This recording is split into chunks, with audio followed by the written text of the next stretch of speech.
During the winter of 1823, at a secluded Pennsylvania seminary, 15 young men training for the ministry all died within a span of 6 weeks. Each death followed an identical and horrifying sequence: violent convulsions, speech in unknown languages, and an unprecedented blackening of their fingernails that left every physician who examined them utterly baffled. The official records listed consumption as the cause of death, but the local doctor who inspected the bodies refused to sign the death certificates. He insisted that the symptoms matched no disease he had ever encountered.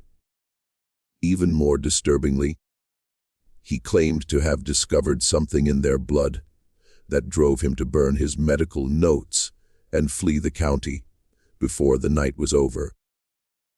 Church authorities immediately sealed the seminary, forbidding anyone from setting foot on the grounds, and the 15 bodies were buried in unmarked graves behind the chapel.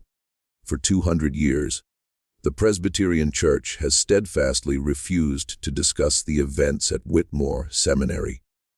But recently uncovered letters from a survivor have revealed a truth so disturbing that it makes clear why some secrets are intended to remain buried forever. Before we go further into the story of Whitmore Seminary and uncover what truly killed those 15 young men, I need to tell you something important. This channel isn't meant for everyone. It's intended only for the bravest souls who dare to search for the truth behind America's darkest mysteries. Very few channels are willing to share the kinds of stories we present here. Stories that have been hidden by powerful institutions and lost to time. If you've listened this far, you're not like most people. You're someone who needs to know what others are too afraid to uncover. So click that subscribe button and join the select few who are aware of these secrets. Let me know in the comments which state you're listening from. Do you have the courage to hear mysteries from your own backyard? Now, let's return to that cursed winter in Pennsylvania, where something far more sinister than any disease was claiming young lives. Our story begins in the rolling hills of western Pennsylvania, where the Presbyterian Church founded Whitmore Seminary in 1819. Named after Reverend Josiah Whitmore, a prominent minister who had died fighting in the Revolutionary War. The seminary was established to train the next generation of Presbyterian ministers for the expanding American frontier. The institution occupied 200 acres of pristine woodland, with its main building constructed from local limestone and a small chapel that could seat 50 people. Surrounding the central complex were dormitories, a dining hall, faculty housing, and a working farm that fed the community, all linked by cobblestone paths winding beneath towering oak and maple trees. The seminary drew young men from across Pennsylvania and neighboring states, attracted by its reputation for rigorous theological training and affordable tuition. Most students came from farming families or small towns, eager to serve God and bring civilization to the wild territories beyond the Appalachian Mountains. The curriculum was intensely demanding.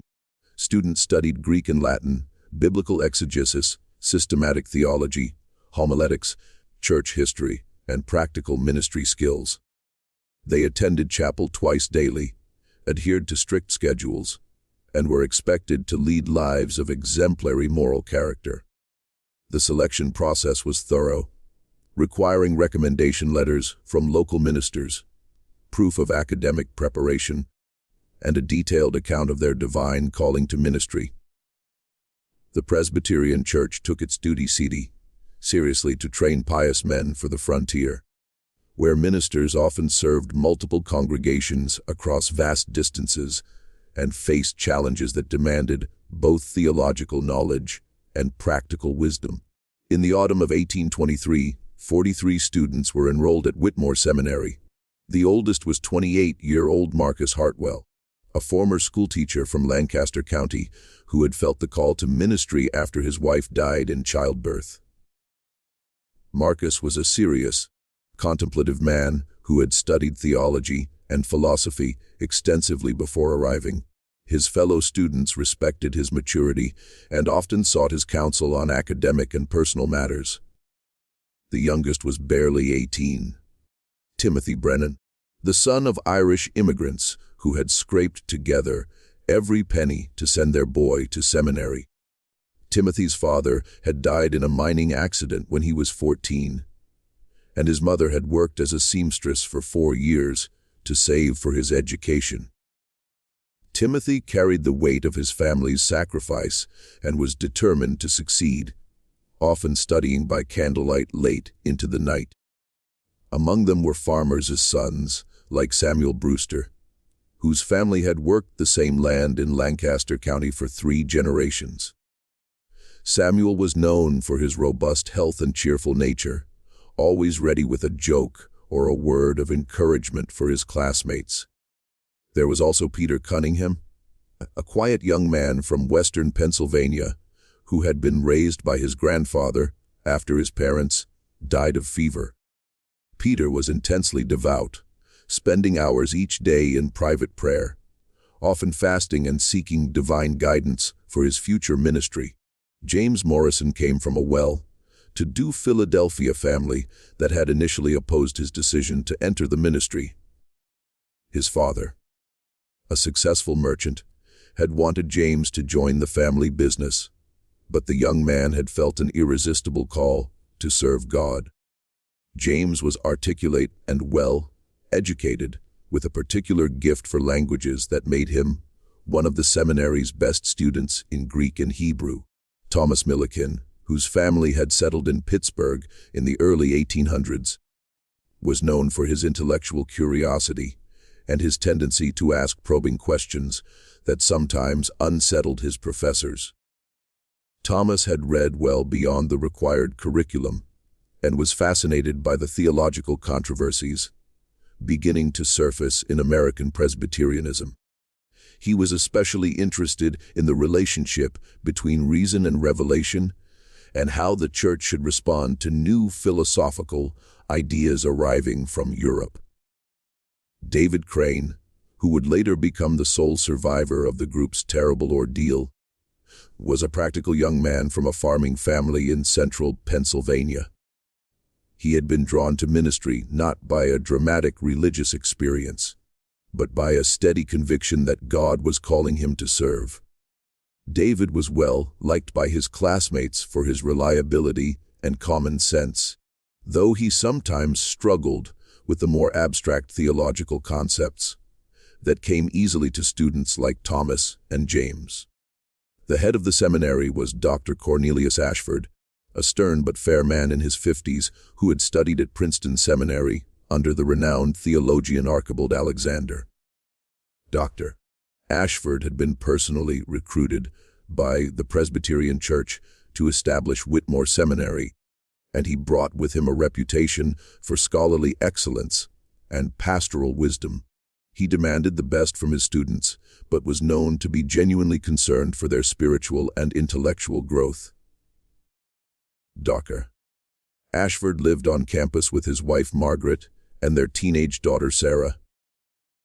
Margaret Ashford was a cultured woman, educated at a female seminary in Philadelphia, and she took an active interest in the students' welfare, often inviting them to dinner and offering maternal guidance to young men far from home.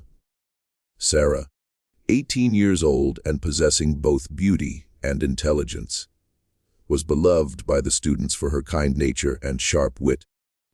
She often helped in the seminary's library and had read more theology than many seminary graduates. The seminary's faculty included Professor Jonathan Hartley, who taught Greek and Hebrew, and was known for his exacting standards and dry wit. Professor Hartley had spent several years studying in Germany and brought continental theological perspectives to his teaching, though he was careful to maintain orthodox Presbyterian positions. There was also Professor William Sterling, who taught church history and homiletics. Professor Sterling was a gifted preacher who had served several large congregations before accepting his teaching post, and his lectures were among the most popular at the seminary. The autumn of 1823 had been particularly harsh. Early snows fell in October, and by November the seminary was already isolated by drifts that made travel to nearby towns difficult. This isolation wasn't entirely unwelcome, as it fostered an atmosphere of intensive study and spiritual reflection that the faculty encouraged. The students had settled into their winter routine of concentrated academic work, their days filled with lectures, prayer, and preparation for the spring examinations that would determine their fitness for ordination. The atmosphere was one of quiet scholarship and devotion, with the only sounds being the scratch of quills on parchment, the rustle of turning pages, the soft murmur of evening prayers, and the occasional crackle of logs in the fireplaces that heated the buildings. The seminary's library held over 3 Sallows volumes, including works by Calvin, Luther, Edwards, and other Reformed theologians, as well as commentaries, church histories, and works of practical theology. Life at the seminary followed a strict schedule designed to promote both academic excellence and spiritual growth. Students rose at 5 in the morning for private devotions, a practice Dr. Ashford insisted was essential for maintaining spiritual vitality. Morning prayers were followed by breakfast at 6, a simple meal of porridge, bread, butter, and milk eaten in silence while a student read from a devotional work. Classes began at 7 and continued until noon, with subjects ranging from biblical languages to church history to systematic theology. Professor Hartley's Greek classes were notorious for their difficulty, and students often spent hours preparing for his recitations. Professor Sterling's church history lectures were more popular, as he had a gift for bringing ancient controversies to life and helping students understand how past theological debates affected contemporary church life. Afternoons were reserved for study and preparation, with a short break for physical exercise when the weather allowed. The seminary maintained a gymnasium of sorts in one of the outbuildings, where students could engage in calisthenics and other approved forms of exercise. More popular were walks through the surrounding woods, which provided both physical activity and opportunities for reflection and prayer. Evening chapel was held at 6 and was attended by all students and faculty. Dr. Ashford typically preached, though visiting ministers and senior students were sometimes given the opportunity to deliver sermons. The services followed traditional Presbyterian liturgy with psalm singing, prayer, scripture reading, and preaching. The chapel itself was a beautiful space with tall windows that let in the afternoon light, and a simple but elegant pulpit carved from local walnut. After evening chapel, students gathered for communal study time in the library or their dormitory common rooms. This was a time for discussing the day's lectures, collaborating on assignments, and engaging in informal theological debate. The conversations were often intense, as young men grappled with complex theological questions and prepared themselves for ministries that would require them to provide spiritual guidance to others. Students were expected to be in their rooms by 9, though many continued studying privately until much later. The dormitories were sparsely furnished but comfortable enough, with each student having a small room containing a bed, desk, chair, washstand, and a small bookshelf. The buildings were heated by large fireplaces in the common areas, though individual rooms could become quite cold during the harsh Pennsylvania winters. Students were expected to maintain their own quarters and assist with the general upkeep of the seminary grounds. The surrounding community of Millbrook was small, but supportive of the seminary's mission. The town consisted of about 300 souls, mostly farmers and craftsmen, who provided goods and services to the seminary.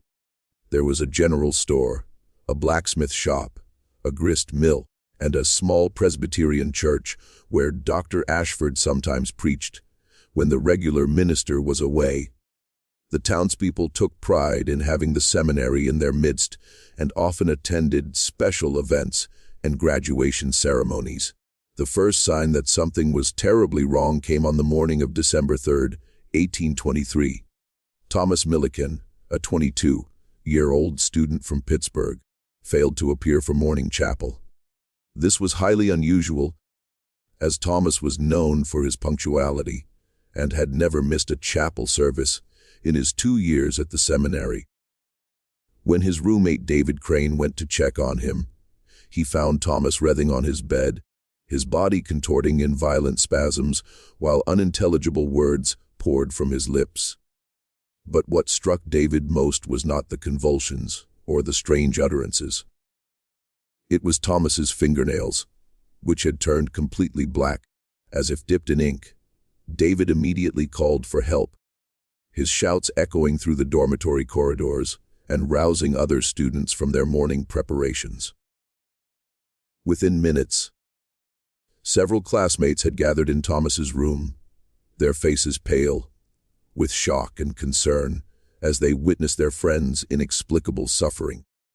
The convulsions were unlike anything they had ever seen.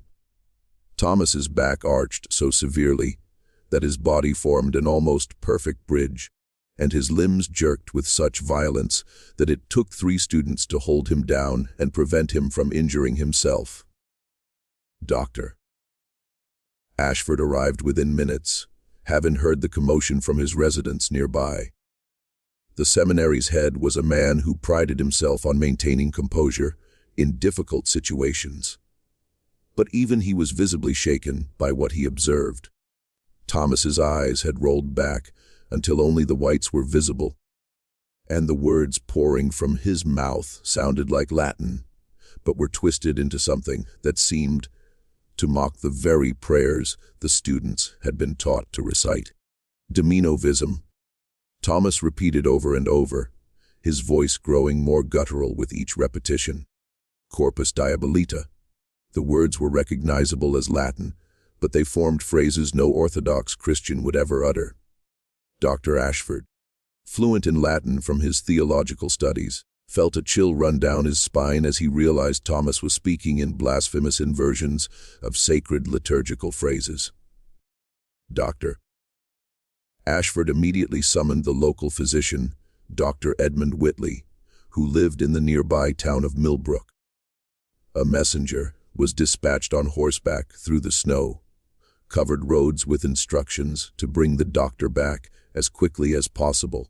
While they waited, Dr. Ashford led the gathered students in prayer for Thomas's recovery, though their voices trembled with uncertainty and fear. Dr. Whitley arrived within 2 hours, his medical bag in hand and his face grim with concentration. He had been practicing medicine for over 30 years and had seen his share of strange ailments. But what he witnessed at Whitmore Seminary that day would haunt him for the rest of his life. Thomas's symptoms defied everything Dr. Whitley knew about medicine. The young man's pulse was rapid and irregular, sometimes racing so fast it seemed his heart might burst, then suddenly slowing to an almost imperceptible rhythm. The doctor's examination revealed other disturbing symptoms. Thomas's breathing was labored and accompanied by a strange whistling sound that seemed to come from deep within his chest. His skin had taken on a peculiar grayish pallor that Dr. Whitley had never seen in any living patient, and there were dark veins visible beneath the surface that seemed to pulse with their own rhythm. The black discoloration had spread from Thomas's fingernails to his entire hands, and similar dark patches were appearing on his neck and around his eyes. Most disturbing were the words he spoke during his convulsions. The Latin phrases were consistently blasphemous, inverting traditional prayers and liturgical responses in ways that suggested either profound theological knowledge or some form of supernatural influence. Dr. Whitley though not a deeply religious man, found himself deeply unsettled by the precision and consistency of Thomas's blasphemous utterances. Dr. Whitley administered laudanum to calm the convulsions and applied cold compresses to bring down the fever. But nothing seemed to help. He tried bleeding Thomas, following the medical practices of the time. But the blood that flowed from the incisions was darker than normal and seemed to coagulate almost immediately. He attempted to induce vomiting to purge any potential toxins, but Thomas's stomach produced only a foul, smelling black bile that stained the basin and filled the room with an odor like rotting eggs. Throughout the day, word of Thomas's condition spread through the seminary community. Students gathered in small groups, whispering prayers and theories about what might have caused their classmates' strange illness. Some suggested it might be a form of consumption, though none had seen consumption present in such a bizarre manner. Others wondered if Thomas had been bitten by some venomous creature that had somehow survived the early winter. Perhaps a snake or spider that had taken refuge in the warm dormitory buildings. A few of the more superstitious students began to mutter about divine judgment or demonic possession, though Dr. Ashford quickly silenced such talk. He reminded them that they were training to be ministers of the gospel, and that they should seek rational explanations for unusual events, rather than resorting to superstition and fear. However, even Dr. Ashford found himself struggling to explain Thomas's symptoms in purely medical terms. As evening approached, Thomas's condition continued to deteriorate. The convulsions became more violent, and the blasphemous Latin phrases gave way to sounds that seemed barely human. Sarah Ashford, despite her father's protests, insisted on helping to care for Thomas, bringing fresh water and clean linens. She was struck by how cold Thomas's skin felt to the touch, despite the fever that was clearly ravaging his body. The other students maintained a prayer vigil throughout the night, taking turns reading scripture and offering intercessions for their friend's recovery. The atmosphere in the dormitory was one of profound sadness and growing fear, as the young men grappled with the possibility that they might lose their classmate to this mysterious ailment. Thomas Milliken died at 300 in the morning on December 4th, exactly 21 hours after the first convulsions began. His final moments were marked by a sudden return of consciousness and clarity that startled everyone present. The convulsions stopped, his eyes focused, and he looked directly at Dr. Whitley with an expression of profound terror and regret. His final words, spoken in a moment of clarity just before his death, were recorded by Dr. Whitley in his medical notes. The book in the chapel, God forgive us all. The words were spoken with such intensity and conviction that everyone present felt their significance, though none understood what Thomas meant by them. Dr. Whitley noted that Thomas's voice had returned to its normal tone for these final words, in stark contrast to the guttural sounds that had emerged during his illness. After speaking these words, Thomas's eyes closed, his breathing stopped, and his body relaxed into the stillness of death. The black discoloration began to fade from his skin almost immediately, leaving behind only the pale complexion of a young man who had died far from home and family. Dr. Whitley examined the body thoroughly, noting that many of the strange symptoms had disappeared with death, as if whatever had afflicted Thomas had departed with his final breath. The funeral was held 2 days later, with Thomas's body laid to rest in the small cemetery behind the chapel. Dr. Ashford delivered a moving eulogy about the young man's devotion to his studies and his desire to serve God on the frontier. He spoke of Thomas's intellectual gifts and his passion for theological learning, traits that had made him a favorite among both faculty and students. The service was attended by all the students and faculty, as well as several townspeople who had come to know Thomas during his time at the seminary. Many wept openly as they said goodbye to their friend and classmate.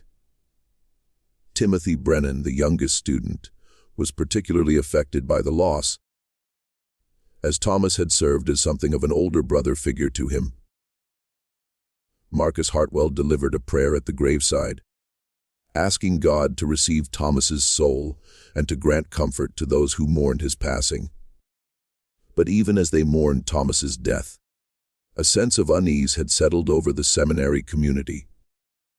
The strange nature of his illness, the rapidity of his decline, and his final cryptic words had shaken everyone's sense of security and normalcy. Dr. Whitley had assured them that whatever had killed Thomas was likely an isolated incident, perhaps caused by spoiled food or exposure to some unknown toxin. But his words rang hollow in the face of such unusual symptoms. The winter seemed to press in around the seminary with renewed intensity after Thomas's death. The snow fell more heavily. The winds howled louder through the trees, and the buildings seemed to creak and groan under the weight of the cold and the weight of grief. Students began to complain of strange dreams and difficulty sleeping. Some reported hearing footsteps in the corridors at night, though investigation always revealed empty hallways.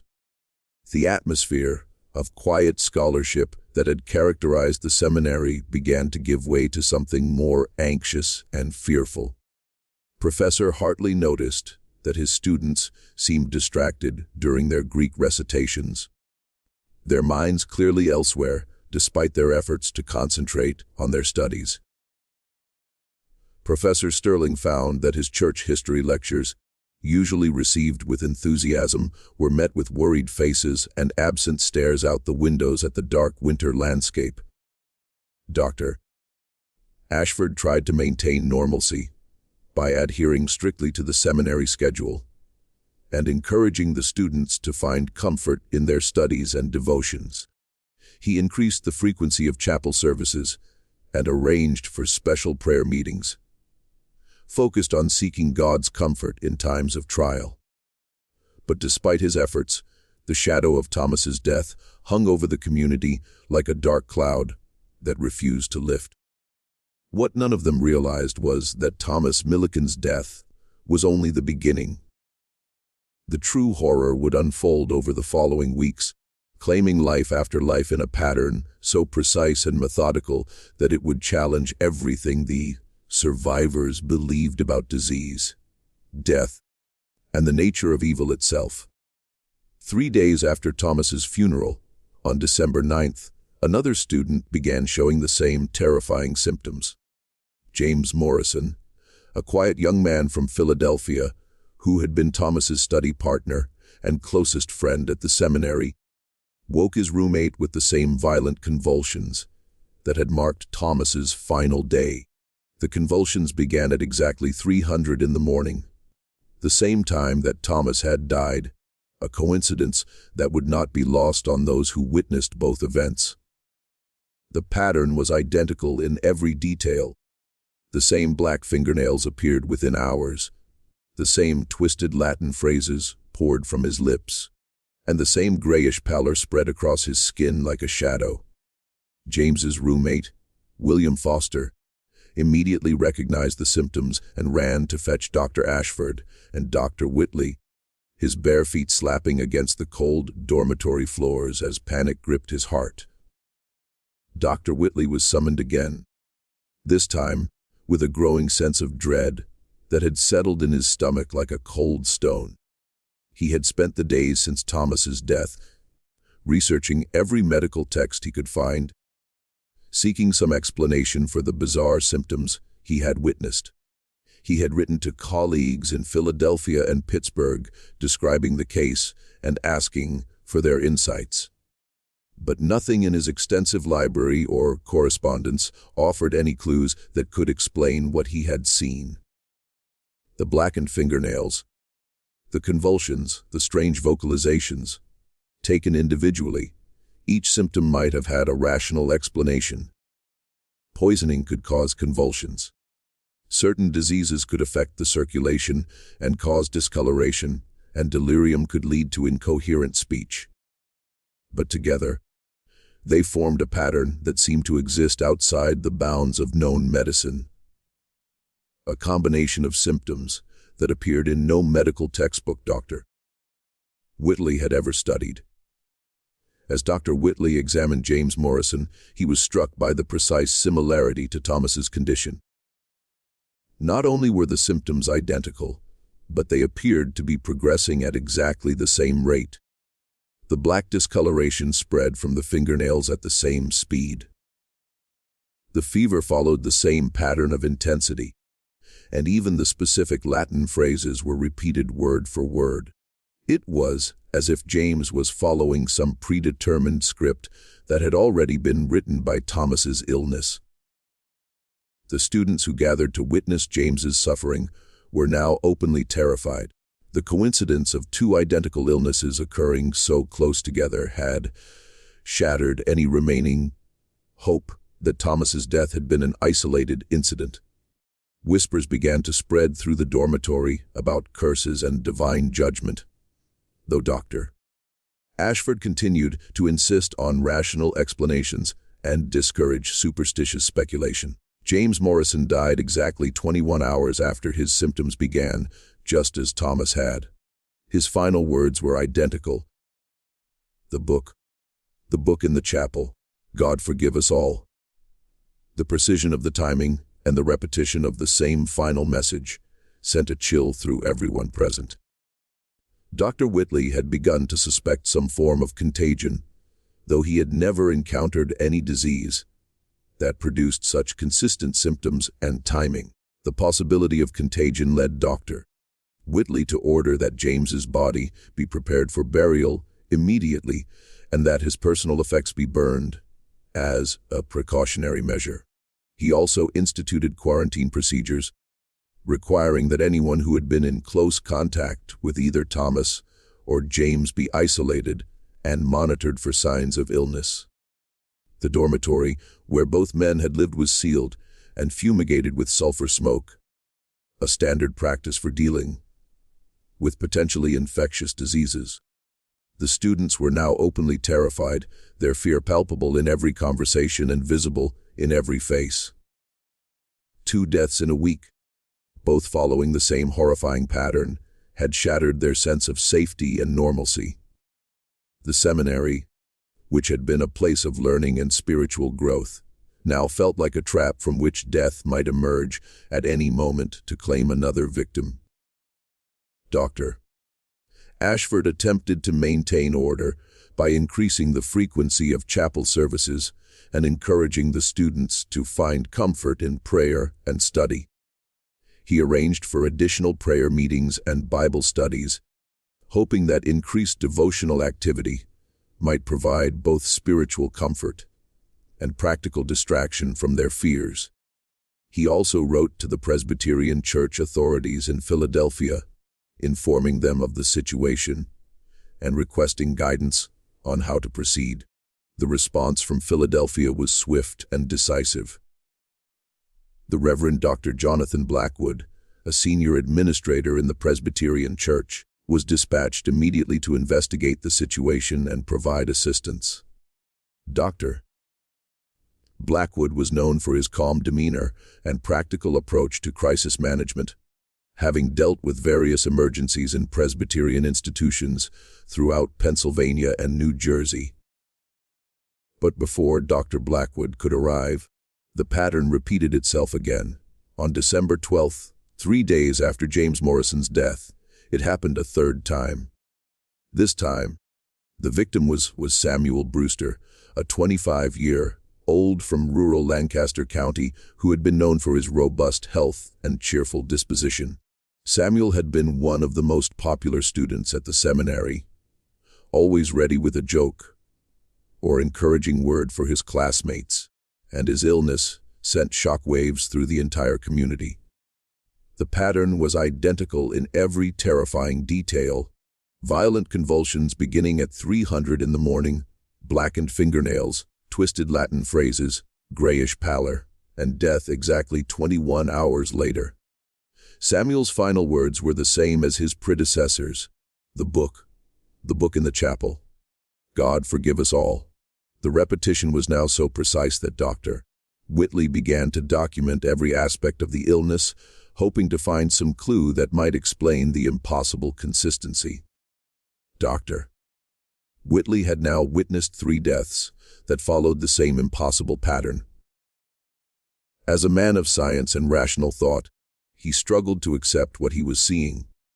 The symptoms defied medical explanation. The timing was unnaturally precise, and the final words suggested some shared knowledge or experience that connected the victims in ways he couldn't understand. He began to suspect that the deaths might not be natural at all, but he had no framework for understanding what else they might be. The arrival of Dr. Blackwood on December 15th brought some measure of relief to the beleaguered seminary community. Dr. Blackwood was a man in his 60s with silver hair and penetrating blue eyes that seemed to miss nothing. He had served the Presbyterian Church for over 40 years and had dealt with everything from financial scandals to theological controversies.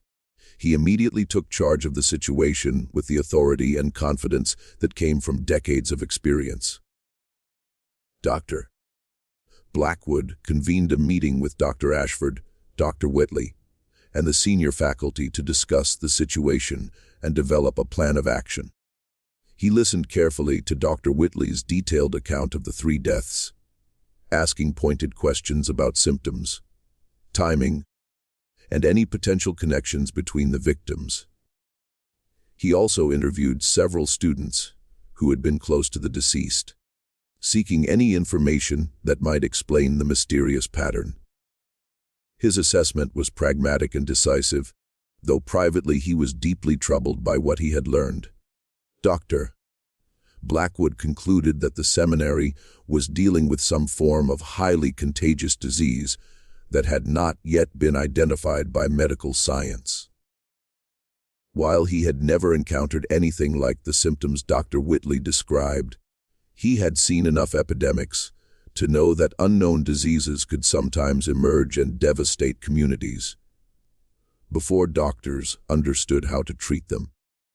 Based on this assessment, Dr. Blackwood ordered that the institution be quarantined immediately, with no one allowed to enter or leave the grounds until the epidemic had run its course.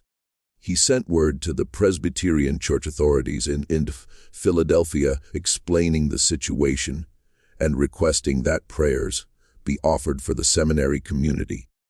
He also dispatched letters to the families of all students explaining the quarantine and assuring them that every precaution was being taken to protect their sons. The quarantine order transformed Whitmore Seminary from a place of learning into a prison of fear. The students, now numbering 37 after the 3 deaths, found themselves trapped with whatever was killing their classmates. The normal rhythms of academic life became secondary to the constant vigil against death. Every morning brought the terrifying question: who would be next? Dr. Blackwood had taken up residence in the faculty building and assumed overall authority for managing the crisis. He was a man of firm faith and practical experience, but even he seemed shaken by the precise pattern of the deaths and the mysterious final words that each victim had spoken. He established a strict schedule of prayer services, hoping that divine intervention might halt whatever was claiming the students' lives. The daily routine under quarantine was carefully structured to maintain both order and morale. Morning chapel was extended to include special prayers for protection and healing. Classes continued, though professors struggled to maintain academic focus when everyone's thoughts were consumed by fear and grief. Dr. Blackwood instituted a buddy system, with students paired to watch over each other and report any sign of illness immediately. The 4th death came on December 18th, claiming Peter Cunningham, a quiet student from western Pennsylvania who had kept largely to himself since arriving at the seminary. Peter had been known for his intense piety and long hours of private prayer, often fasting and seeking divine guidance for his future ministry. His illness began at exactly 300 in the morning, following the same terrifying pattern that had become grimly familiar to the seminary community. The convulsions, the blackened fingernails, the twisted Latin phrases, and the grayish pallor all appeared on schedule, as if Peter's body was following some invisible script, written by the deaths that had come before. Dr. Whitley documented every detail, noting that even the specific Latin phrases were identical to those spoken by the previous victims. The precision was beyond anything that could be explained by natural disease or coincidence. Peter Cunningham died exactly 21 hours after his symptoms began, and his final words were identical to the others. The book in the chapel. God forgive us all.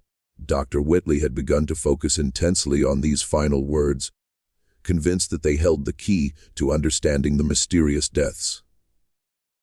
The reference to a book in the chapel was specific and consistent, suggesting that all 4 victims had shared some knowledge or experience related to this mysterious book.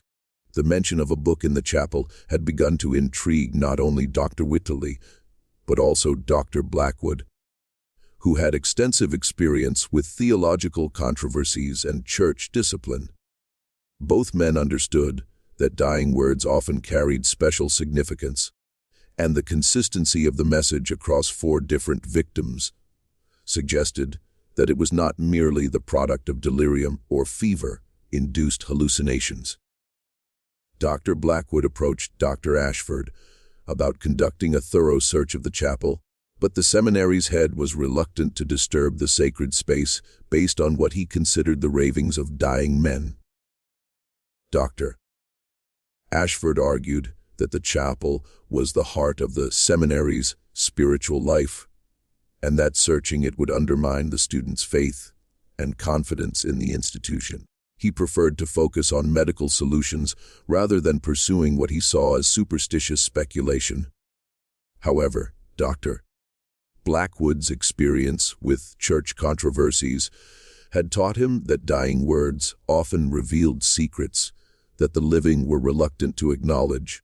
He had investigated cases of clerical misconduct, financial impropriety, and theological deviation, and he knew that religious institutions sometimes harbored dark secrets beneath their pious exteriors. The consistency of the dying words, combined with the inexplicable nature of the deaths, convinced him that a thorough investigation was necessary. By December 20th, the seminary was in the grip of full panic. The students had begun to refuse meals, convinced that the food might be contaminated with whatever was causing the deaths. They huddled together in small groups, reading scripture and praying constantly, their voices rising and falling in desperate pleas for divine protection. Some had begun to show signs of nervous exhaustion, jumping at every sound and crying out in their sleep. The faculty struggled to maintain order and continue the educational mission of the seminary, but the atmosphere of terror was becoming overwhelming. Professor Hartley's Greek classes were attended by hollow-eyed students who could barely concentrate on their recitations. Professor Sterling's church history lectures were interrupted by sudden prayers and outbursts of fear when students thought they heard sounds in the hallways. Several students had begun writing letters to their families, begging to be allowed to leave the seminary despite the quarantine order. Timothy Brennan, the youngest student, had written to his mother expressing his fear that he would never see her again. Marcus Hartwell, the eldest and most mature student, had taken it upon himself to provide leadership and comfort to his younger classmates. But even he was struggling with the constant pressure of living under the shadow of death. It was on the night of December 20th that the first break in the pattern occurred, though its significance would not become clear until much later. David Crane, who had been Thomas Milliken's roommate and had witnessed the first death, approached Dr. Whitley with information that would change everything they thought they knew about the mysterious deaths. David was visibly shaken and seemed to be struggling with some internal conflict as he sought out the doctor in his temporary quarters in the faculty building. His hands trembled as he knocked on Dr. Whitley's door, and his voice was barely above a whisper when he asked if they could speak privately. Dr. Whitley, exhausted from days of futile medical efforts and growing dread, invited David into his room and offered him a chair. What David revealed was a confession that he had been carrying for weeks, a secret that he had been too frightened and ashamed to share even as his friends died one by one. He told Dr. Whitley that he and several other students had been part of a secret study group that met in the chapel after evening prayers. They had been reading a book that Thomas had discovered in a hidden compartment behind the altar. A book that none of them had seen before, and that seemed to contain knowledge beyond anything they had learned in their regular studies. The revelation hit Dr. Whitley like a physical blow.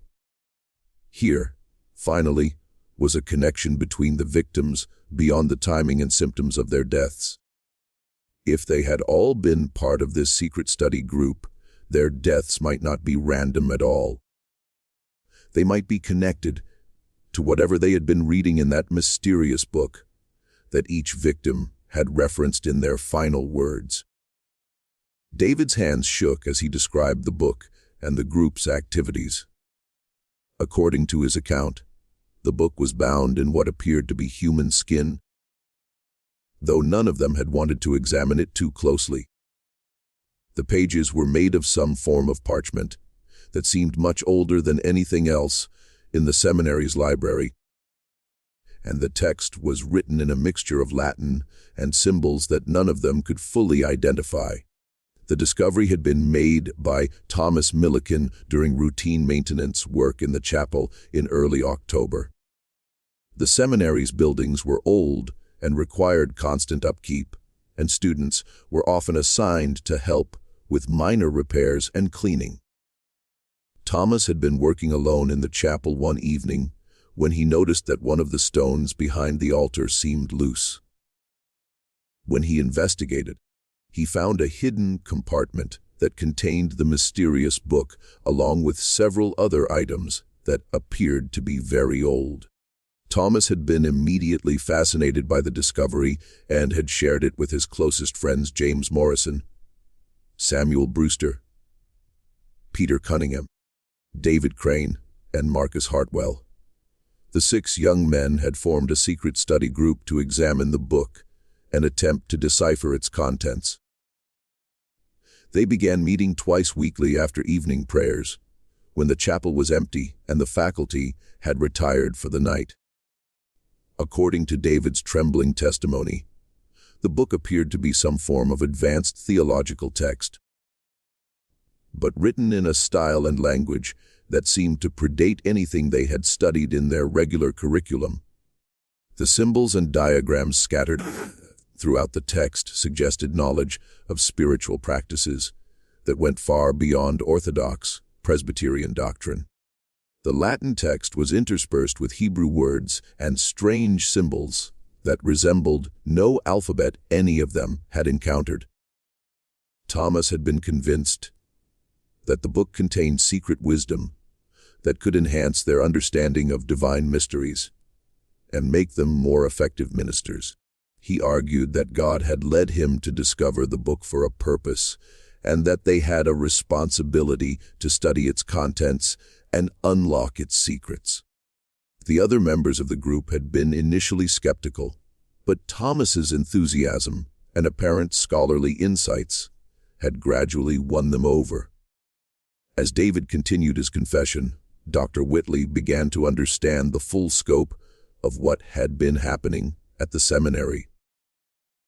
The secret study group had been meeting for nearly 3 months before the first death, studying the mysterious book and apparently experiencing effects that they had interpreted as spiritual enlightenment.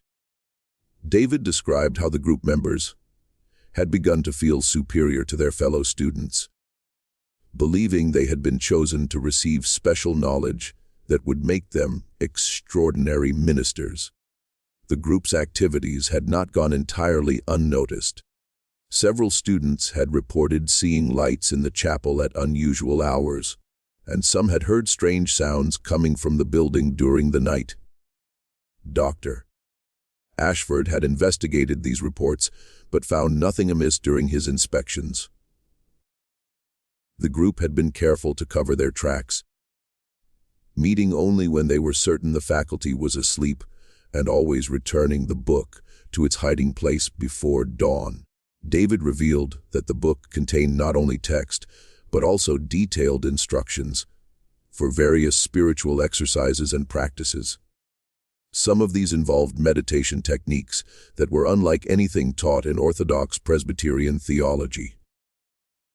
Others included dietary restrictions, specific prayers to be recited at particular times, and even instructions for creating what the book described as spiritual preparation chambers, using candles, incense, and geometric patterns drawn on the floor.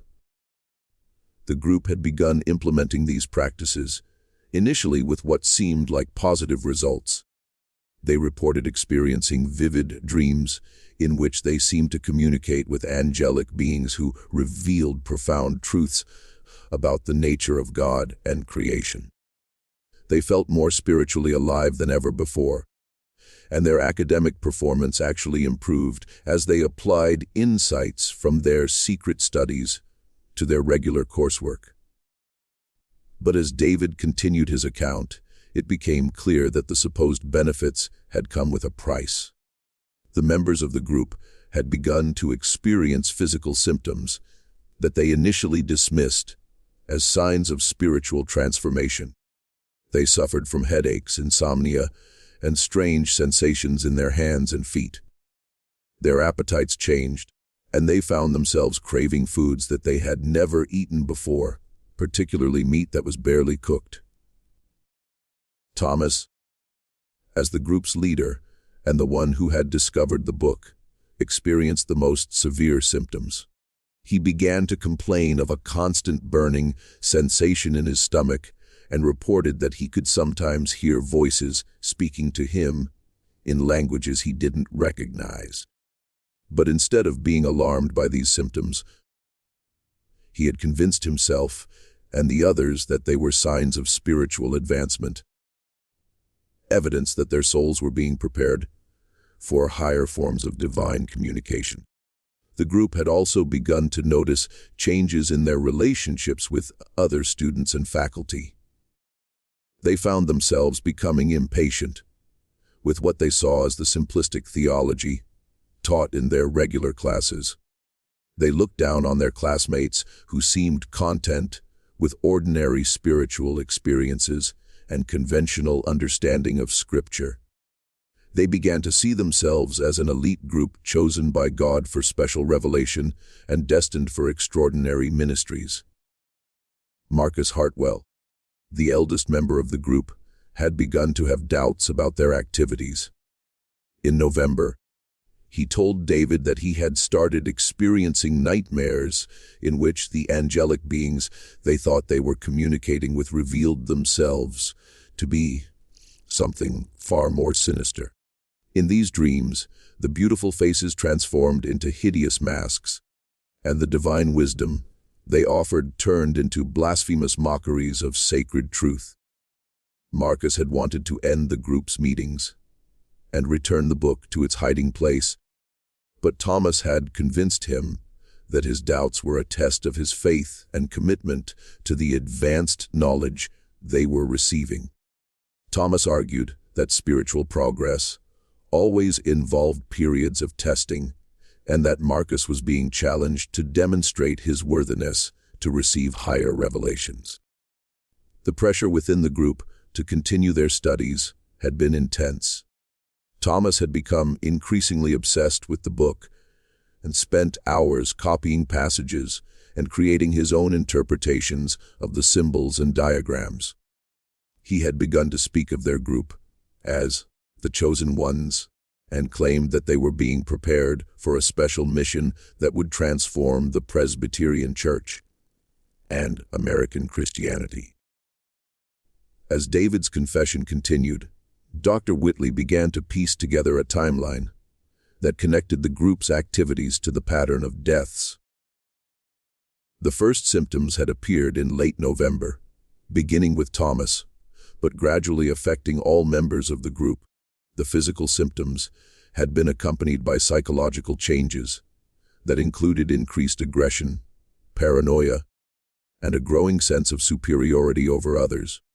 The book had also contained warnings about the consequences of improper study or abandoning the practices once they had been begun. According to David, there were passages that suggested terrible punishments for those who proved unworthy of the knowledge they had received. The text implied that those who began the spiritual journey outlined in the book but failed to complete it would face divine judgment in the form of physical and spiritual destruction. When Dr. Whitley pressed David about the current location of the book, the young man's face went pale, and his voice dropped to barely a whisper. He revealed that the book had disappeared from its hiding place 3 days before Thomas's death. The group had gathered for their regular meeting on November 30th, only to find the hidden compartment empty. They had searched the entire chapel, but found no trace of the book, or any sign that someone else had discovered their secret. The disappearance of the book had thrown the group into a panic. Thomas had been convinced that someone had discovered their activities and stolen the book to prevent them from completing their studies. He had become increasingly agitated and paranoid, accusing fellow students and even faculty members of spying on them and working to undermine their spiritual progress. In the days following the book's disappearance, the group members had begun experiencing more severe symptoms. The headaches became constant, the insomnia worsened, and they began to have shared nightmares in which they were pursued by dark figures who demanded that they return something they had stolen. Thomas had interpreted these experiences as signs that they were being tested and that they needed to prove their commitment to the spiritual path they had begun. David's revelation cast the deaths in an entirely new light. If the victims had all been part of this secret study group, their deaths might not be the result of disease or natural causes at all. They might be connected to whatever spiritual or psychological processes had been triggered by their study of the mysterious book. Dr. Whitley found himself grappling with possibilities that lay outside his medical training and scientific worldview. The implications of David's confession were staggering. If the book contained some form of dangerous knowledge or practices that had somehow caused the deaths, then the seminary might be dealing with something far more complex than a medical epidemic. Dr. Whitley realized that he needed to share this information with Dr. Blackwood immediately, as the church officials' experience with theological controversies might provide insights that medical science could not offer. The discovery of the secret study group sent shockwaves through the seminary community.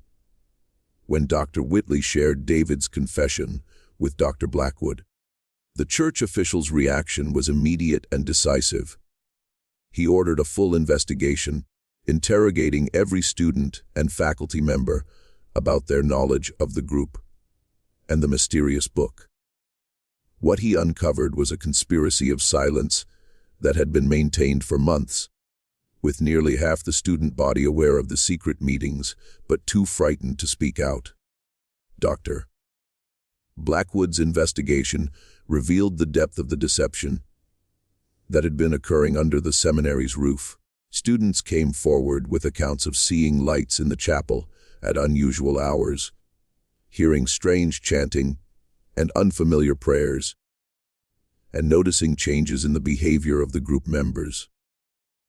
Several admitted that they had been approached by Thomas Millikan about joining the group, but had declined, either from suspicion about the secretive nature of the activities or from concern about violating seminary rules. Professor Hartley revealed that he had noticed changes in the academic performance and behavior of several students, including Thomas, James, Samuel, and Peter. While their scholarly work had initially improved, they had become increasingly argumentative during class discussions and had begun to challenge orthodox theological positions in ways that seemed designed to provoke controversy rather than engage in legitimate scholarly debate. Professor Sterling reported similar observations about the group members' behavior during his church history lectures. They had become dismissive of traditional Presbyterian teaching and had begun to express ideas that seemed to draw from sources outside the approved curriculum. When questioned about their sources, they had been evasive and claimed to be developing their own theological insights through prayer and meditation. The truth that emerged from Dr. Blackwood's investigation was more disturbing than anyone had imagined. The secret study group had been operating for nearly 3 months, meeting twice weekly in the chapel after evening prayers. The group had consisted of 6 students: Thomas Millikan, James Morrison, Samuel Brewster, Peter Cunningham, David Crane, and Marcus Hartwell. They had been studying the contents of the mysterious book and implementing practices that were clearly outside the bounds of orthodox Presbyterian theology. According to testimony from multiple witnesses, the group members had begun to exhibit signs of spiritual pride and exclusivity that were completely contrary to the humility and unity that the seminary sought to foster. They had formed an inner circle that looked down on their fellow students and seemed to believe they had access to superior spiritual knowledge. This attitude had created tension and division within the student body, though few had understood the source of the problem. Dr. Blackwood's experience with theological controversies had taught him to recognize the warning signs of heretical movements and spiritual deception.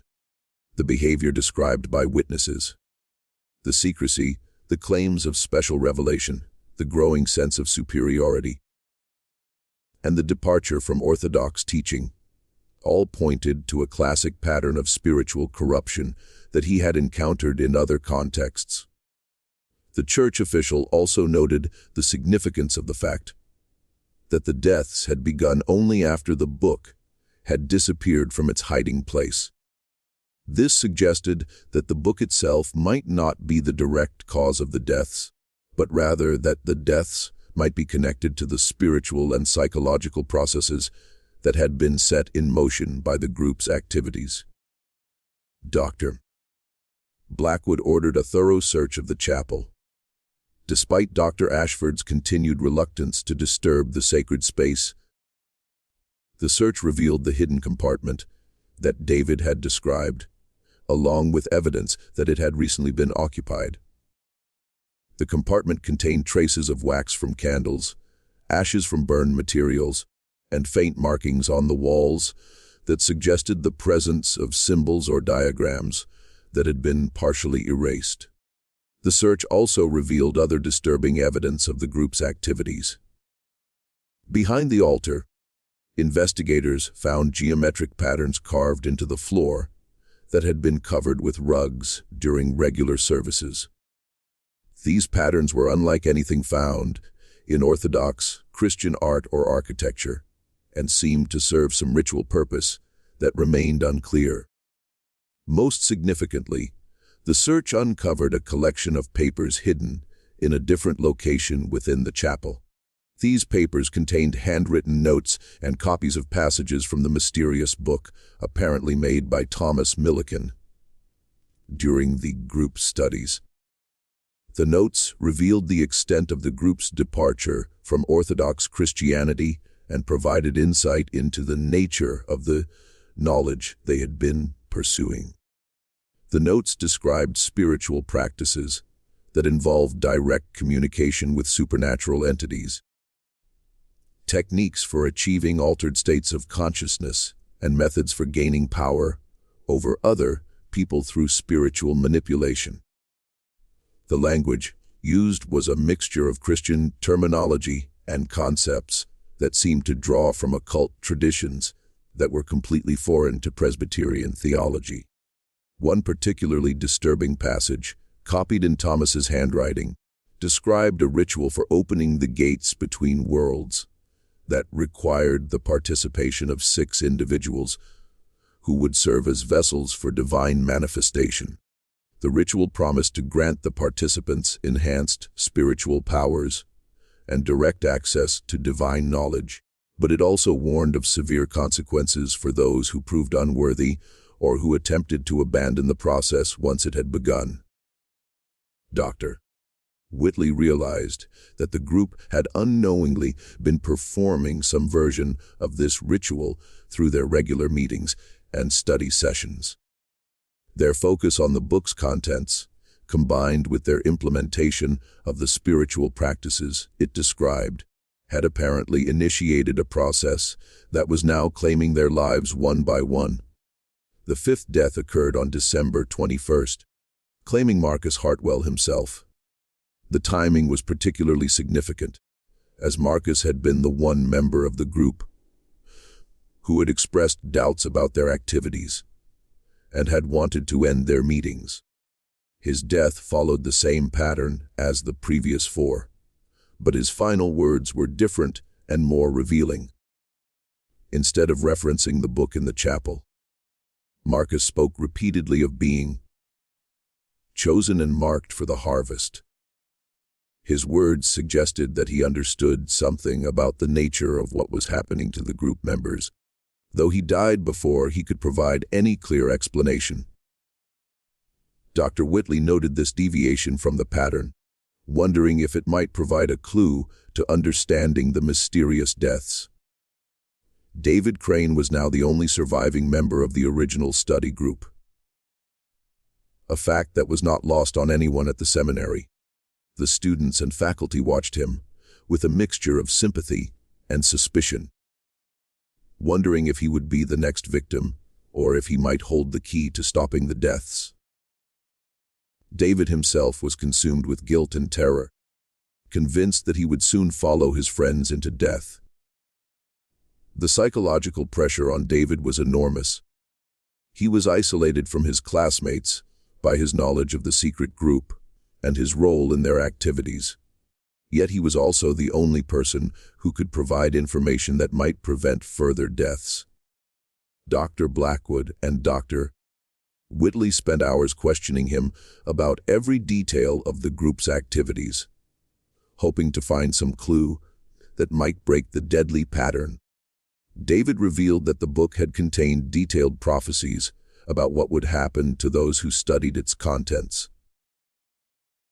According to these prophecies, the 6 members of the group were destined to serve as bridges between worlds, allowing supernatural entities to manifest in the physical realm. The process would require the sacrifice of their physical lives, but their souls would be elevated to a higher plane of existence where they would serve as intermediaries between the divine and mortal realms. The prophecies also suggested that the process, once begun, could not be stopped or reversed. The 6 members of the group had been marked by their study of the book and their participation in the ritual practices it described. They were bound together by spiritual forces that would claim their lives at predetermined intervals, using their life energy to fuel the manifestation of supernatural entities in the physical world. Dr. Whitley had begun to suspect that the deaths might be connected to some form of mass hysteria or shared delusion that had been triggered by the group's activities. The power of suggestion, combined with guilt and fear over their secret activities, might have created psychological conditions that manifested as physical symptoms. However, the precision of the timing and the consistency of the symptoms made this explanation seem inadequate. Dr. Blackwood, drawing on his experience with theological controversies and spiritual deception, believed that the group had become involved with genuinely dangerous spiritual forces. He was convinced that their study of the book and their implementation of its practices had opened them to demonic influence that was now claiming their lives as the price for their spiritual arrogance and departure from orthodox faith. Just when we thought we'd seen it all, the horror at Whitmore Seminary intensifies. If this story is giving you chills, share this video with a friend who loves dark mysteries. Hit that like button to support our content, and don't forget to subscribe to never miss stories like this.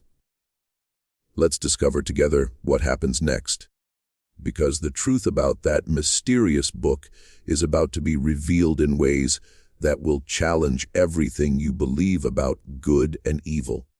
The tension at the seminary reached a breaking point on December 22nd, when David Crane, unable to bear the weight of his knowledge and guilt any longer, made a desperate decision. He had been experiencing the same physical symptoms that had preceded the deaths of his friends' headaches, insomnia, and a burning sensation in his stomach. Convinced that he would be the next victim, he decided to make one final attempt to understand what had happened to them and possibly find a way to break the deadly pattern. David's search for answers led him to explore parts of the seminary that had been abandoned or forgotten since its construction.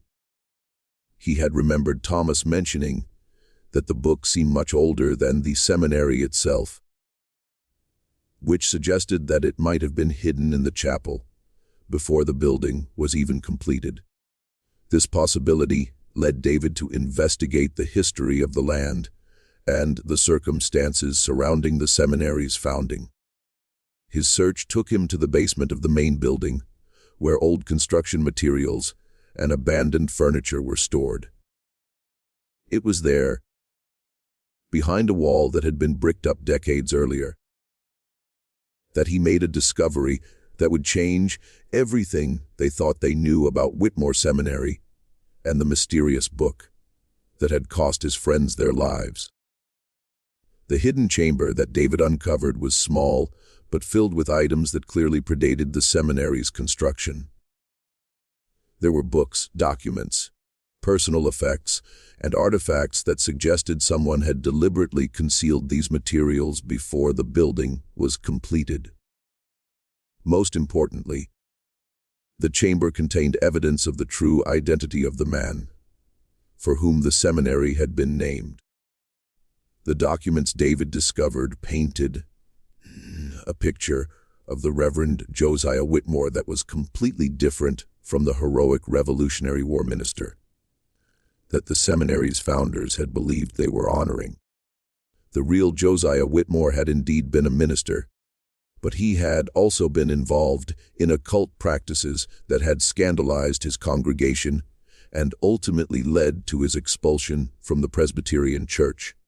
According to the documents, Whitmore had been ordained as a Presbyterian minister in 1768 and had served a congregation in eastern Pennsylvania for several years. However, he had gradually become involved with mystical and occult practices that he claimed would enhance his spiritual powers and make him a more effective minister.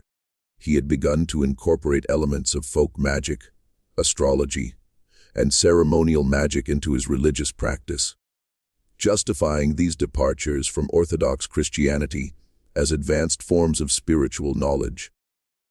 Whitmore's congregation had initially been impressed by his apparent spiritual gifts and his claims of receiving direct revelations from God.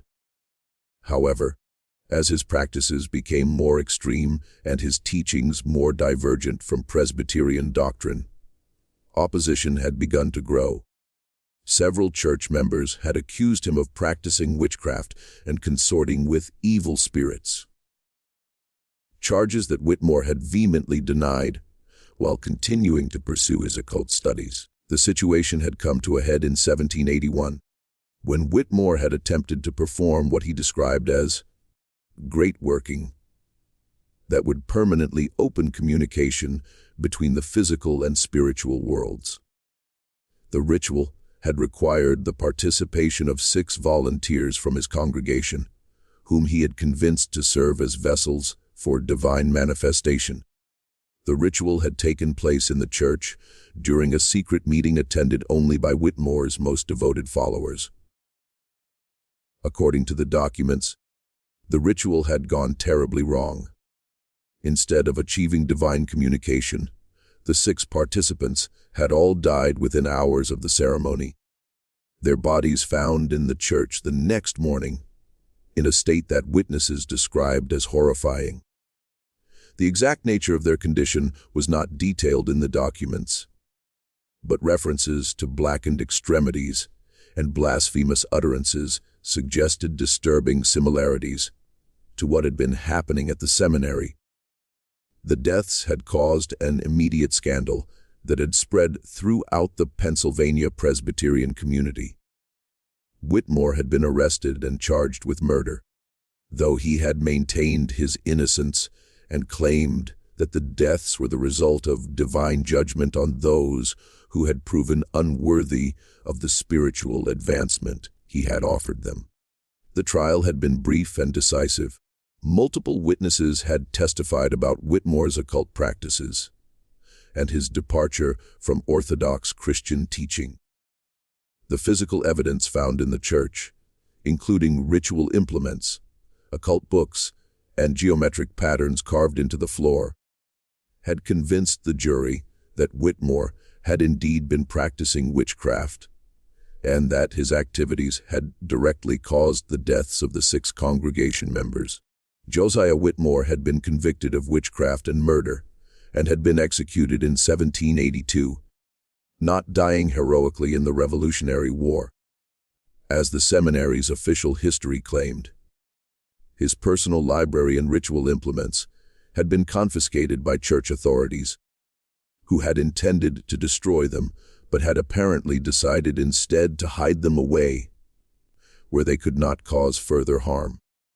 The documents revealed that the land where Whitmore Seminary had been built was the same property where Josiah Whitmore had conducted his occult practices and where the 6 members of his congregation had died.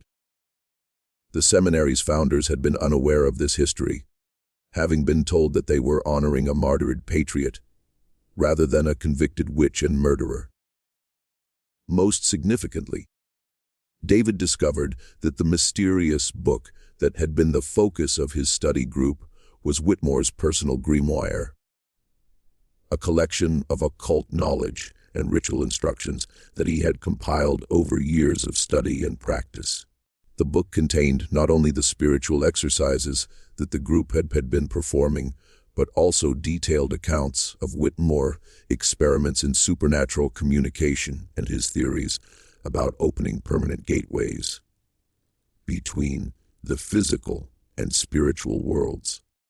The grimoire explained why the book had been hidden in the chapel and why it had such a powerful effect on those who studied it.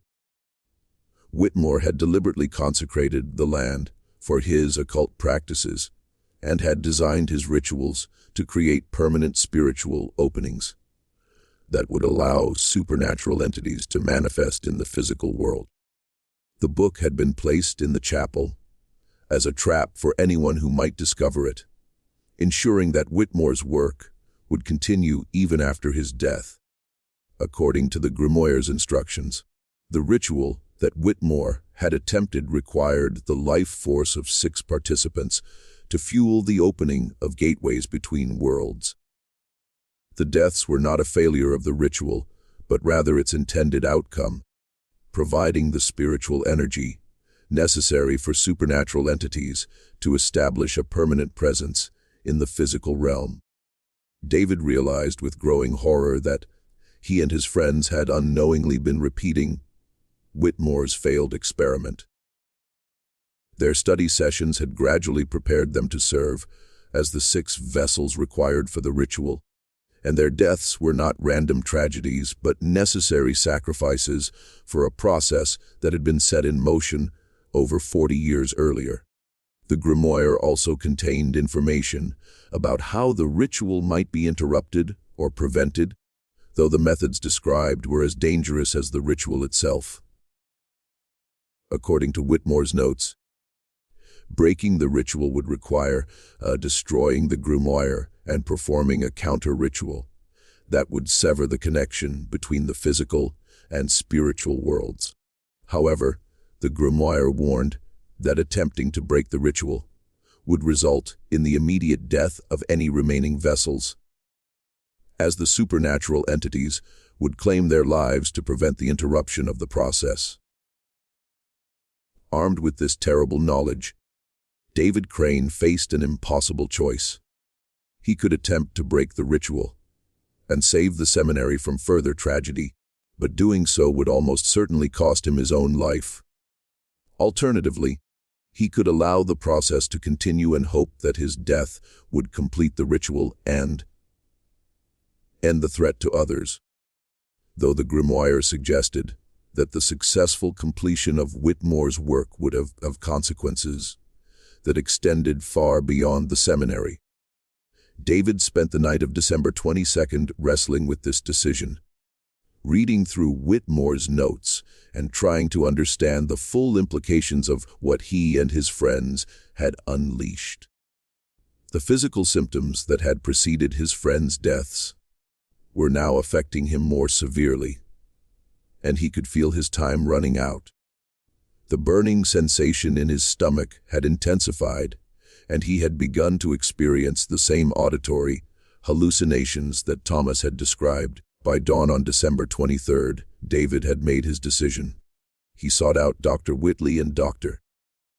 Blackwood and revealed everything he had discovered about the seminary's dark origins and the true nature of the book that had killed his friends.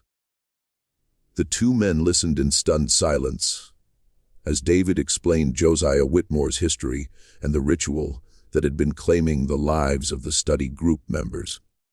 Dr. Whitley, as a man of science and medicine, struggled to accept the supernatural elements of David's account. However, the precision of the deaths, the consistency of the symptoms, and the historical evidence that David had uncovered made it impossible to dismiss his conclusions entirely. The doctor found himself forced to consider possibilities that lay completely outside his medical training and scientific worldview. Dr. Blackwood, drawing on his extensive experience with theological controversies and church history, was more prepared to accept the possibility that supernatural forces might be involved.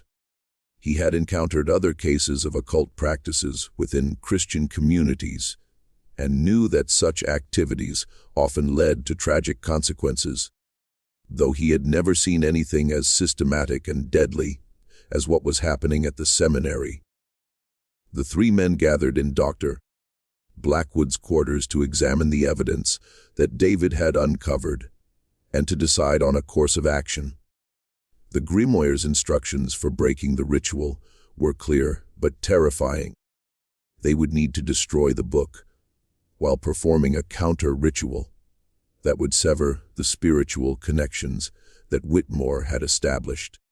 The process would be dangerous for everyone involved, but particularly for David as the remaining vessel.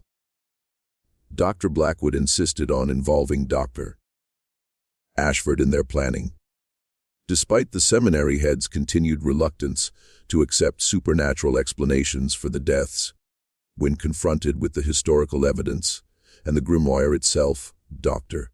Ashford was forced to acknowledge that the seminary community was facing something far more complex than a medical epidemic. The decision was made to attempt the counter-ritual on the night of December 23rd, using the instructions provided in Whitmore's grimoire, but adapting them to reflect Orthodox Christian theology rather than occult practices. Dr. Blackwood would lead the ritual, drawing on his knowledge of Presbyterian liturgy and his experience with spiritual warfare. Dr. Whitley and Dr. Ashford would assist, while David would serve as the focal point for breaking the spiritual connections that bound him to the other group members. The four men gathered in the chapel as midnight approached, bringing with them the grimoire and the materials needed for the counter-ritual. The chapel felt different than it had during regular services. Colder, more oppressive, and filled with a sense of spiritual presence that was clearly malevolent. The air itself seemed to thicken as they prepared for the ritual, making it difficult to breathe and causing their candles to flicker despite the absence of any breeze. Dr. Blackwood began the counter-ritual by reading passages from Scripture that specifically addressed spiritual warfare and divine protection. He called upon God to break the evil influences that had taken hold of the seminary and to protect those who sought to oppose the forces of darkness. His voice was strong and confident, though the others could see the strain in his face as he confronted spiritual realities that challenged even his experienced faith. As the ritual progressed, David began to experience the familiar symptoms that had preceded his friends' deaths. His hands began to shake, and his fingernails started to darken with the same black discoloration that had marked the other victims. However, instead of the violent convulsions that had characterized the previous deaths, he remained conscious and able to participate in the counter-ritual. The climactic moment came when they began to burn the grimoire page by page while reciting prayers for divine protection and spiritual cleansing. As each page was consumed by flames, the spiritual oppression in the chapel seemed to intensify. The temperature dropped dramatically. Shadows moved across the walls despite the steady flame of their candles, and they could hear sounds that seemed to come from beneath the floor. Grinding, scraping noises that suggested something trying to break through from below. David spoke words that seemed to come from some source beyond himself, describing visions of his dead friends who were trapped between worlds and unable to find peace. He said that he could see the supernatural entities that had been feeding on their life force. Beings of darkness and malevolence that had been given access to the physical world through Whitmore's ritual and the study group's unwitting participation. The entities were furious about the attempt to break the ritual and were threatening to claim everyone in the seminary as punishment for the interference. David could feel them trying to take complete control of his body and mind, using him as a conduit to manifest in the physical world. The counter-ritual was preventing them from achieving complete dominance, but the struggle was tearing him apart, both physically and spiritually. As the last page of the grimoire was consumed by flames, David let out a scream that seemed to shake the very foundations of the chapel. For a moment, the others thought they had lost him to the same fate that had claimed his friends. The black discoloration had spread up his arms. His body convulsed with violent spasms, and his voice became guttural and inhuman as the entities made their final attempt to claim him. But then, suddenly, everything changed. The oppressive atmosphere lifted, the temperature returned to normal, and the supernatural sounds ceased. David collapsed to the floor, unconscious but breathing. His skin returned to its normal color as the black discoloration faded away. The counter-ritual had worked, but at a cost that would mark David for the rest of his life. David Crane survived the night, but he was forever changed by his experience with forces that lay beyond human understanding. The young man who had entered Whitmore Seminary Seminary with dreams of serving God on the frontier emerged from the chapel as someone who had looked into the abyss and barely escaped with his soul intact. He would spend the rest of his life as a minister, but he never spoke publicly about what had happened at the seminary, and he never married or had children, as if he feared passing on some spiritual contamination to future generations. The deaths at Whitmore Seminary ended with the destruction of the grimoire and the completion of the counter-ritual, but the institution never recovered from the tragedy that had claimed 15 young lives. The Presbyterian church authorities, faced with the historical evidence of Josiah, Whitmore's true identity, and the occult origins of the seminary's location, decided to close the institution permanently. The official reason given was the need to relocate to a more accessible location, but those involved in the investigation understood the real motivation for the closure. Dr. Ashford resigned his position as head of the seminary and accepted a pastorate in a small Pennsylvania town, where he spent the remainder of his career serving a quiet rural congregation. He never spoke publicly about the events at Whitmore Seminary, though his family noted that he became much more conservative in his theological views and was deeply suspicious of any claims of special revelation or advanced spiritual knowledge. Professor Hartley and Professor Sterling both found positions at other Presbyterian institutions, though their experiences at Whitmore had left them wary of student activities that took place outside the regular curriculum. They became advocates for stricter oversight of seminary communities and more careful screening of students for signs of spiritual pride or heretical tendencies. The surviving students were transferred to other Presbyterian seminaries to complete their education. Though many struggled with the trauma of their experiences, several left the ministry entirely, unable to reconcile their faith with the supernatural horrors they had witnessed. Others became exceptionally orthodox in their theology, as if seeking to protect themselves from any hint of the spiritual dangers they had encountered. Dr. Whitley's medical practice never recovered from his experience at the seminary. The rational scientific worldview that had guided his career had been shattered by events that defied medical explanation. He moved to a different county shortly after the incident and began drinking heavily, struggling to cope with memories that challenged everything he had believed about the nature of reality. He eventually died of liver disease in 1835, his family reporting that he suffered from terrible nightmares for the rest of his life and would often wake up screaming about blackened fingernails and blasphemous Latin phrases. Dr. Blackwood returned to his administrative duties in Philadelphia, but the experience at Whitmore Seminary had profoundly affected his understanding of spiritual warfare and the reality of supernatural evil. He became one of the Presbyterian Church's leading experts on identifying and combating occult influences within Christian communities, though he was careful never to discuss the specific details of what had happened at the seminary. The buildings at Whitmore Seminary were abandoned and eventually sold to a private buyer who was unaware of their dark history. The main building was converted into a private residence, while the other structures were either demolished or repurposed for agricultural use. The chapel, where the grimoire had been discovered and destroyed, was converted into a living room, though visitors often commented on the room's unusual atmosphere, describing it as cold and oppressive even on warm days.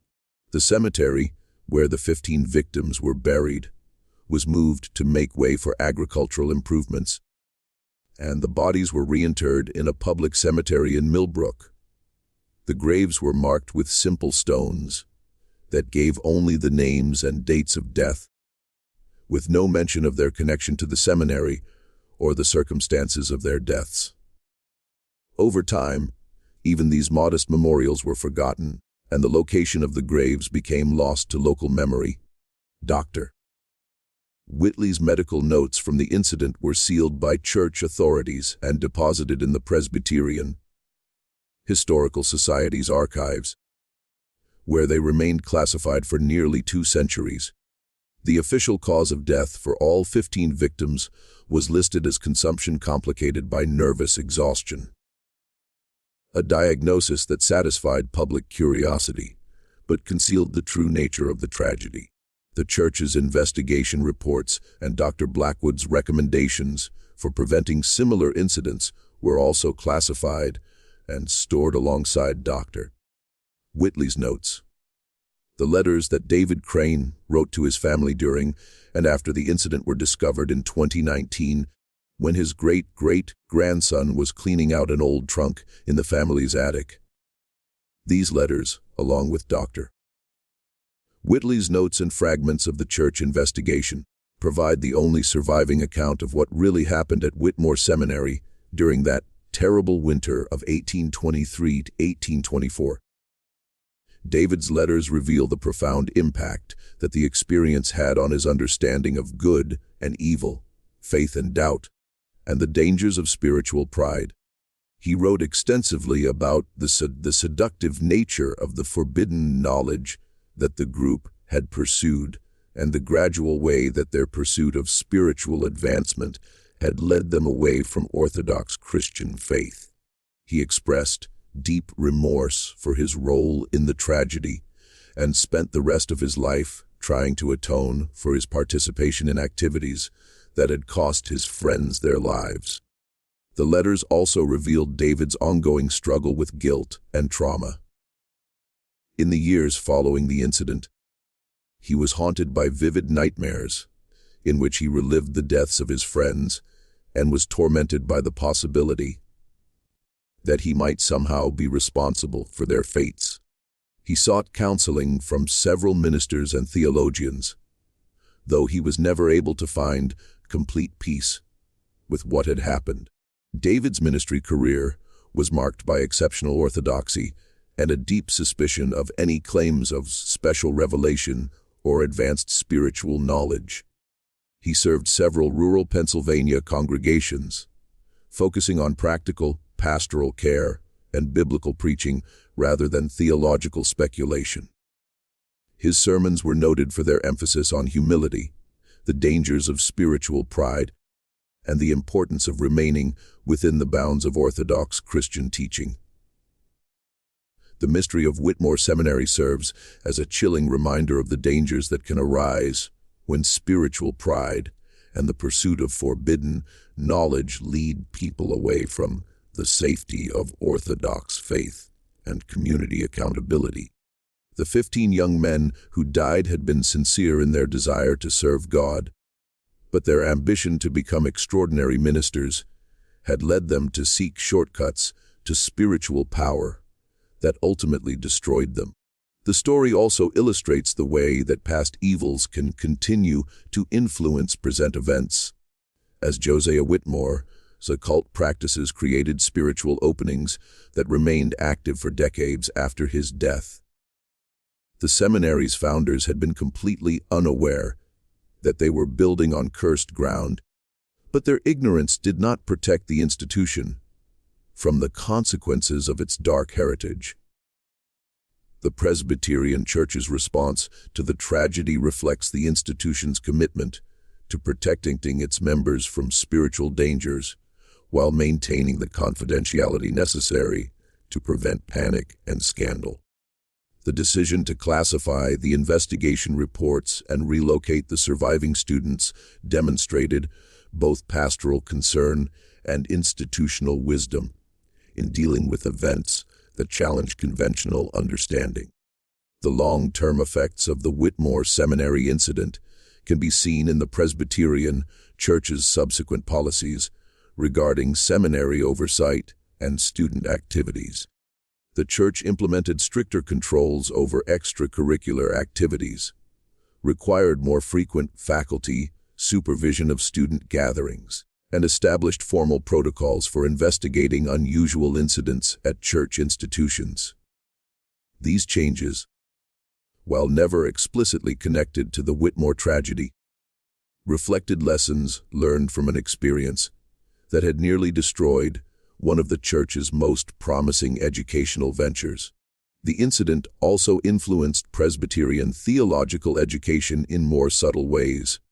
Seminary curricula began to include more explicit warnings about the dangers of spiritual pride and the pursuit of esoteric knowledge outside the bounds of Orthodox Christianity. Professors were trained to recognize signs of heretical thinking and to intervene before students could be led astray by claims of special revelation or advanced spiritual techniques. Modern scholars who have studied the available documents from the Whitmore Seminary incident have proposed various explanations for what occurred during that terrible winter. Some suggest that the deaths were the result of mass hysteria triggered by guilt and fear over the group's secret activities. According to this theory, the power of suggestion, combined with the isolation and stress of seminary life, created psychological conditions that manifested as physical symptoms, severe enough to cause death. Others have proposed that the group may have been experimenting with psychoactive substances that were included in the mysterious book's instructions, leading to poisoning that caused the consistent symptoms and timing of the deaths. This theory is supported by historical evidence that some occult practitioners of the period did use various herbs and compounds in their rituals, some of which were known to be toxic in certain combinations or dosages.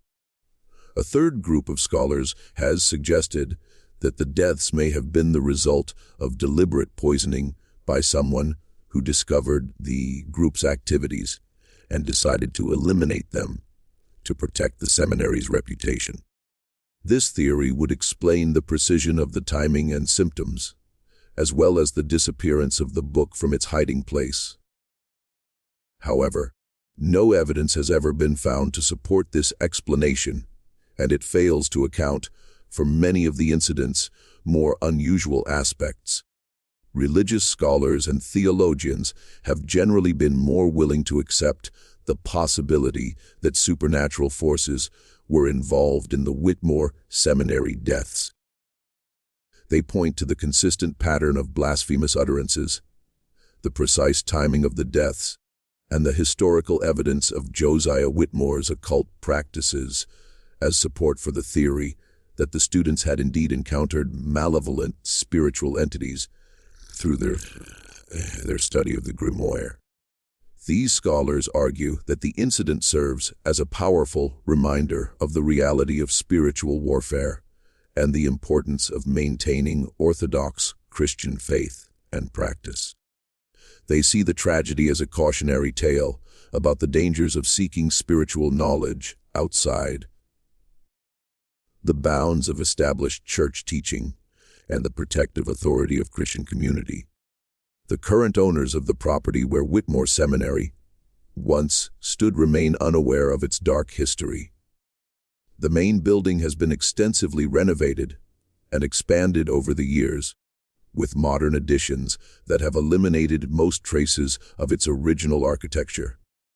The family that purchased the property in the 1850s converted it into a working farm, and their descendants continue to raise crops and livestock on the land where 15 young men died pursuing forbidden knowledge.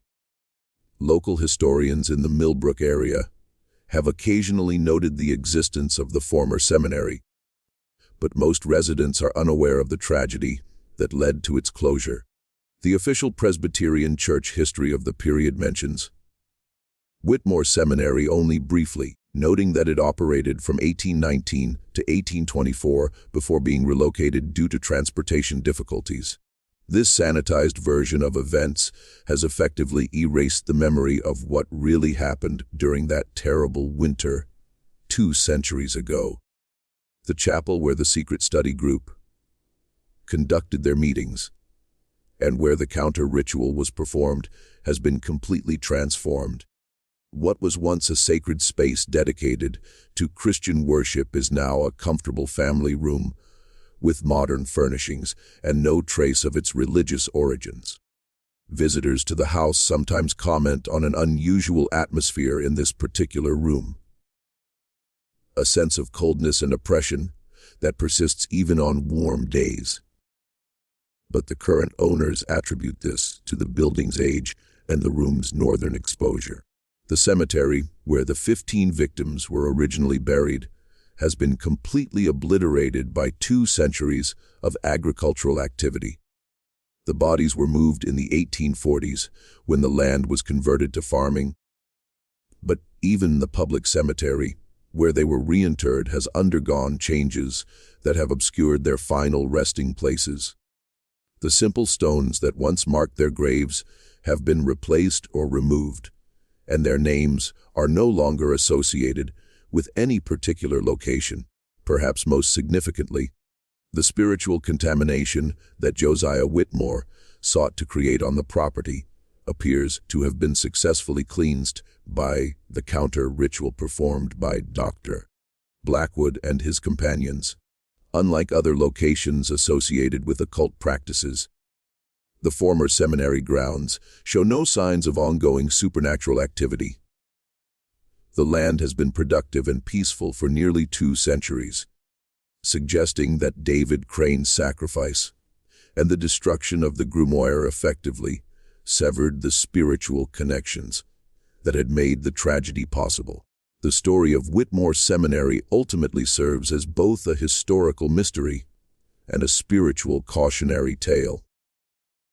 It reminds us that the pursuit of knowledge, even knowledge presented in religious terms, can become dangerous when it leads away from humility, community accountability, and orthodox faith.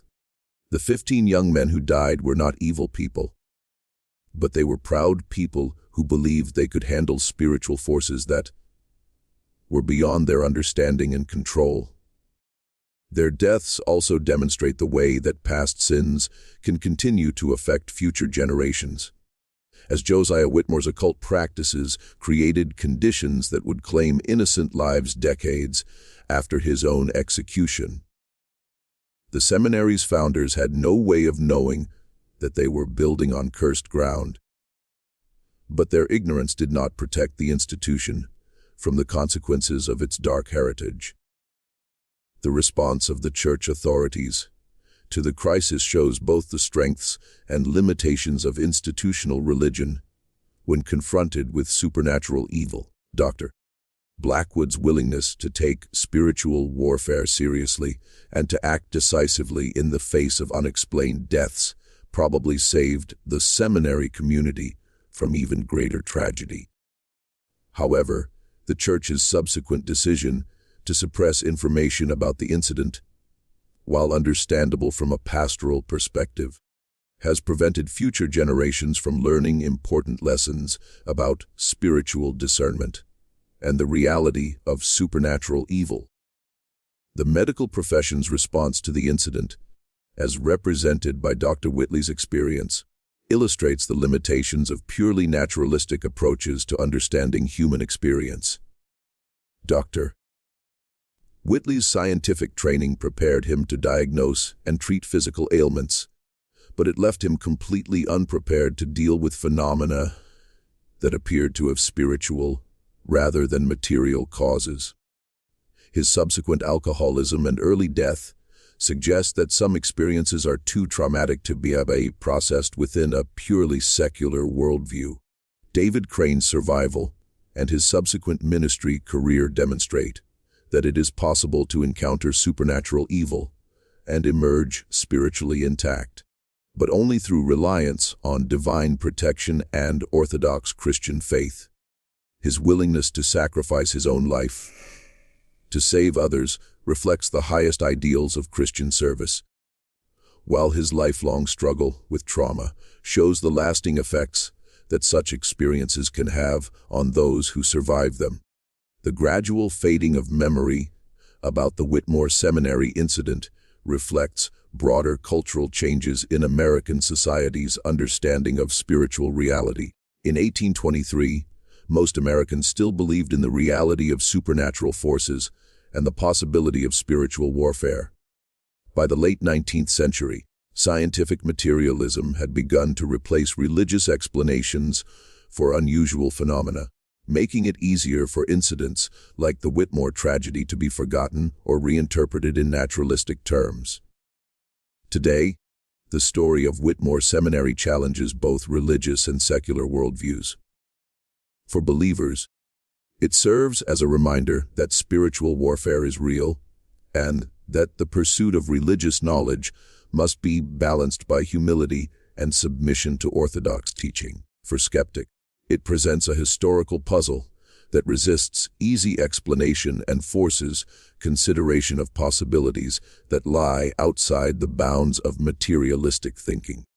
The recently discovered letters and documents that have brought the Whitmore Seminary story to light also raise questions about what other secrets might be hidden in family attics and church archives across America.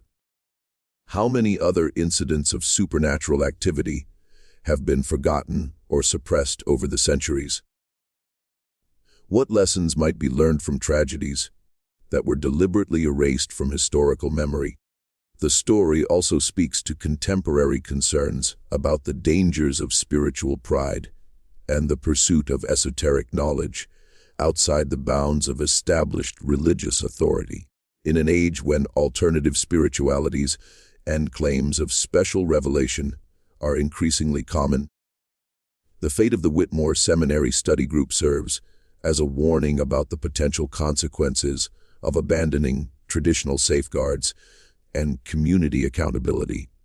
The 15 young men who died at Whitmore Seminary were guilty of nothing more than ambition and curiosity, qualities that are generally considered virtues in American culture. Their tragedy reminds us that even positive character traits can become dangerous when they lead away from humility and wisdom. Their desire to become extraordinary ministers led them to seek shortcuts to spiritual power that ultimately destroyed them and left lasting scars on all who knew them. The Presbyterian Church's handling of the incident, while successful in preventing immediate panic and scandal, also demonstrates the costs of institutional secrecy. By suppressing information about what had happened, church authorities protected their organization's reputation, but also ensured that future generations would be unable to learn from the tragedy. The recent discovery of hidden documents suggests that other important historical events may have been similarly concealed, waiting for accident or providence to bring them to light. Perhaps most importantly, the story of Whitmore Seminary serves as a reminder that human beings are spiritual as well as physical creatures, and that our spiritual choices have real consequences that extend beyond our individual lives. The occult practices of Josiah Whitmore created spiritual conditions that affected innocent people decades after his death, while the faithful response of David Crane and his companions restored spiritual health to a contaminated location. In our increasingly secular age, stories like that of Whitmore Seminary challenge us to consider the possibility that spiritual realities are as important as physical ones, and that our choices about faith, morality, and religious practice have consequences that extend far beyond what we can see or measure. Whether we interpret the events in supernatural or psychological terms, the tragedy serves as a powerful reminder of the importance of humility, community accountability, and careful discernment in all matters of faith and spirituality. This mystery shows us that the most terrifying evils often grow from the purest intentions, and that the road to damnation can be paved with sincere desires to serve God. The story of Whitmore Seminary is not just a tale of supernatural horror, but a meditation on the dangers of spiritual pride and the importance of maintaining humility in our relationship with the divine. What do you think of this story? Do you believe everything was revealed? Or do you think there are still secrets buried in the ruins of that Pennsylvania seminary? Leave your comment below and tell us what you think really happened during that terrible winter of 1823. If you enjoyed this tale and want more horror stories like this, subscribe, hit the notification bell, and share with someone who loves mysteries as much as you do. Until next time, remember that some secrets are meant to stay buried, and some knowledge is too dangerous to seek. See you in the next one.